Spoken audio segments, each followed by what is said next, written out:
Hi everyone, welcome to Legal Connect. Welcome to this space, a space where we talk about legal issues affecting Nigeria and Nigerians. Welcome to another episode from this space.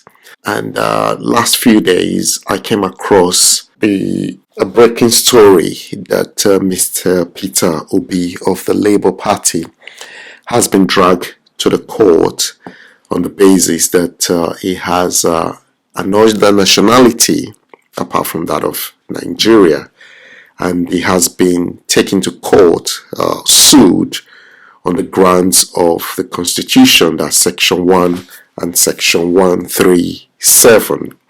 And I decided to look at the provisions of those sections. However, before I go into looking at the Constitution, just wanted to thank Mr. Akim Salamin, who provided a comment about Mr. Ahmed Bola Tinubu's video that I made recently. And he basically said that Mr. Peter Obi has no experience leading the country.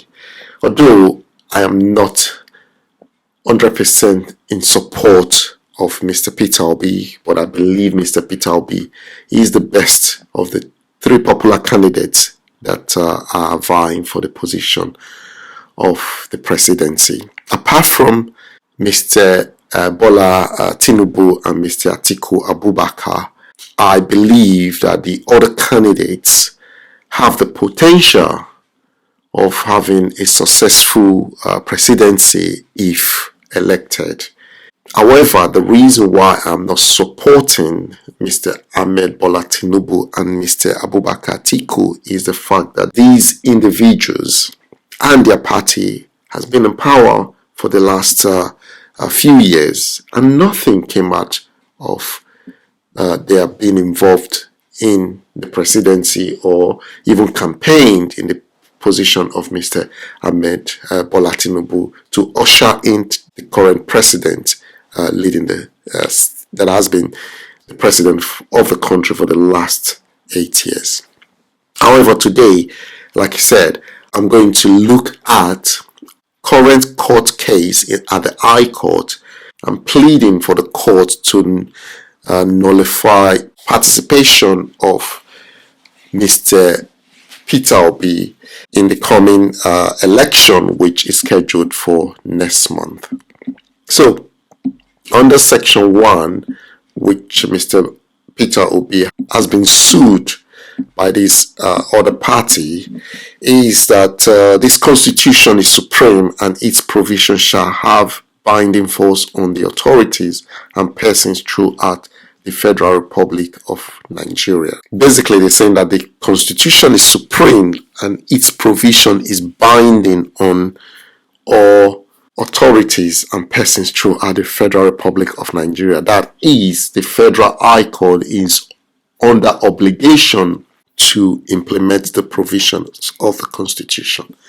And then if we move to Section 137 of the Constitution, Section 137, that was 137, subsection 1 states, a person shall not be qualified for election to the office of president if, subject to the provisions of Section 28 of this Constitution, he has voluntarily acquired the citizenship of a country other than Nigeria, or except in such cases as may be prescribed by the National Assembly, he has made a declaration of allegiance to such other country, or he has been elected to such office at any two previous elections. So, Section 137, subsection 1A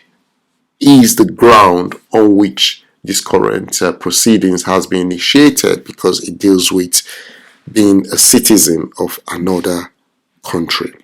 And then let's just quickly read Section 28, which this subsection has referred to. Section 28, subsection 1, subject to the other provisions of this section, a person shall forfeit forthwith his Nigerian citizenship if, not being a citizen of Nigeria by birth, he acquires or retains the citizenship or nationality of a country other than Nigeria, of which he is not a citizen by birth. Any registration of a person as a citizen of Nigeria or the grant of a certificate of naturalization to a person who is a citizen of a country other than Nigeria at the time of such registration or grant shall, if he is not a citizen by birth of that other country, be conditional upon effective renunciation of the citizenship or nationality of that other country within a period of not more than 5 months from the date of such registration or grant. So, if you look at the provisions of section 28 subsection 1, he doesn't say on this section that if you acquire another citizenship, you automatically lose the right to be a Nigerian, especially if you acquired the citizenship by birth. So by birth means that you were born in Nigeria to a Nigerian parent or born outside of Nigeria to a Nigerian parent. That is acquiring a citizenship by birth. If a person born a Nigerian by birth acquires another citizenship, he doesn't automatically lose his citizenship of Nigeria. The citizenship he acquired by birth doesn't lose it. So Nigeria operates a dual nationality system. Does that mean that a person that owns a dual nationality is exempted from participating or being elected into office in Nigeria? The Constitution doesn't state that. However, let's look at the current case, which is that of Mr. Peter Obi.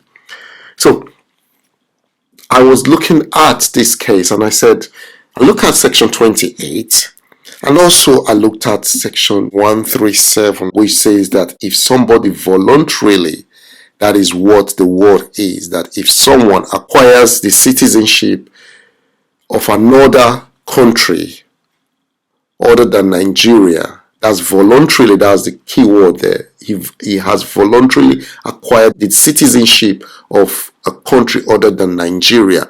However, you have to relate it to section 28, which states that someone that acquires a citizenship by birth doesn't lose that right of being a Nigerian.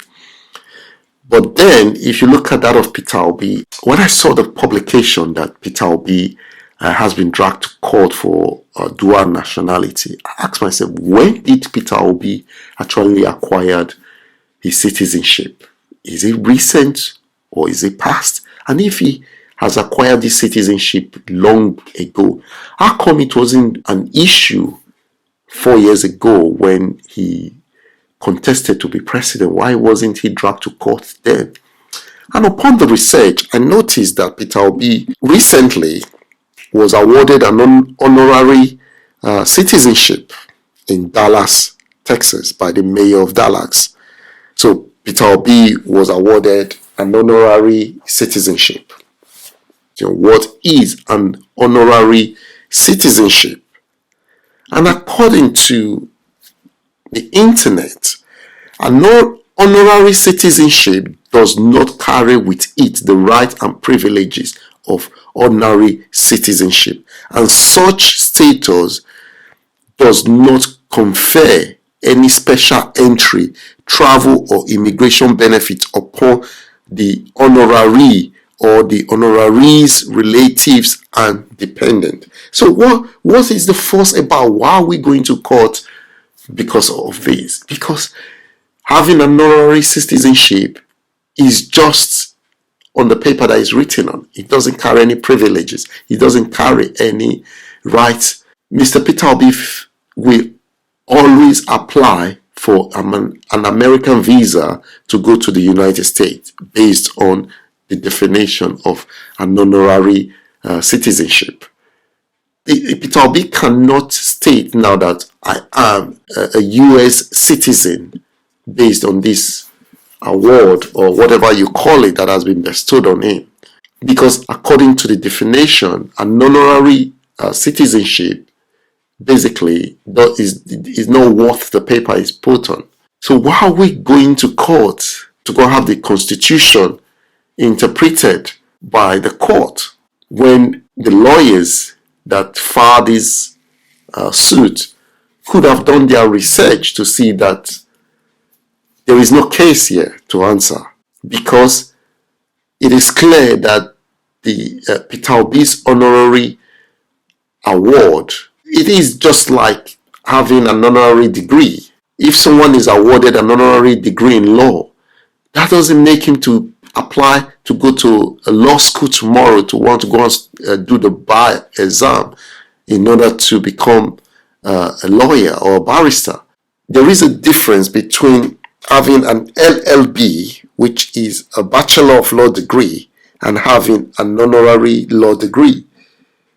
An honorary law degree does not give you the privilege to become a barrister, just as an honorary citizenship does not automatically make you a citizen of the United States of America. This should have been a simple research to be carried out by the lawyers and the politicians that have funded this suit, because it's just a waste of the cost time and it's a waste of Mr. Peter Obi's time as well, because there is no case to answer here.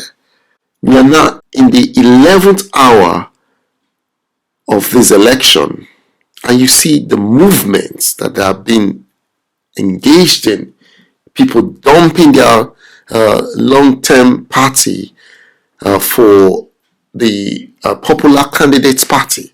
And I ask myself, are these people doing this because they are patriotic to Nigerians, or because they believe that this is the popular party now, I need to connect myself to them in order for me to continue to enjoy the privileges that I'm enjoying now, so that when the popular party gets into power, they can be able to continue to either award contracts or cover up all the atrocities that these politicians have committed.